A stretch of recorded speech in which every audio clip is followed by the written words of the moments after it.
Hi friends, welcome back to Vaishnavi designers. Catalogue festival అనేది ఎంత అద్భుతంగా ఉంటుందో మీరు ఊహించలేరు.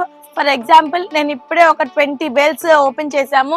ఇదిగోండి, స్టాక్ మొత్తం కూడా ఇలా ఓపెన్ చేసి పెట్టుకున్నాం. ప్రైజెస్ అన్ని వేసిన తర్వాత మీకు క్లియర్ గా చూపిస్తాను. అండ్ ఇప్పుడు ఒక ప్యాటర్న్ చూపిస్తున్నాను చూడండి. ప్యారడైజ్ ప్యాటర్న్, ఫ్యాబ్రిక్ అయితే కంప్లీట్లీ మౌస్ స్క్రేప్ వచ్చేసింది. సూపర్ గా ఉందన్నమాట. కలర్ కాంబినేషన్స్ అన్ని ఇలా వచ్చేస్తాయి. ప్రతిదీ కూడా నేను మీకు ఫుల్ లెంత్ వీడియో తీసి చూపిస్తాను. అండ్ నెక్స్ట్ వచ్చేసి పట్టులో రీసేలర్స్ కి ఒక కేర్ ఆఫ్ అడ్రస్ అంటే వైష్ణవి డిజైన్స్. ఇంత సూపర్ కలెక్షన్ అన్ని కూడా మన వైష్ణవి డిజైన్స్ అవైలబిలిటీలో ఉంటాయి. అండ్ ఇది చూడండి, పటోలా పట్టు, full light weight, latest and trending pattern. ఈ ప్యాటర్న్ అయితే మీరు అసలు ఎవరు మిస్ అవ్వరు. లాస్ట్ టైం ఒకసారి వచ్చినాయి, full sold out with in 1 day. Fabric అయితే ఎక్సలెంట్ గా ఉంది. అండ్ కంప్లీట్లీ స్కాలప్ బోర్డర్ తో యూనిక్ డిజైనరీ ప్యాటర్న్ వచ్చేసింది.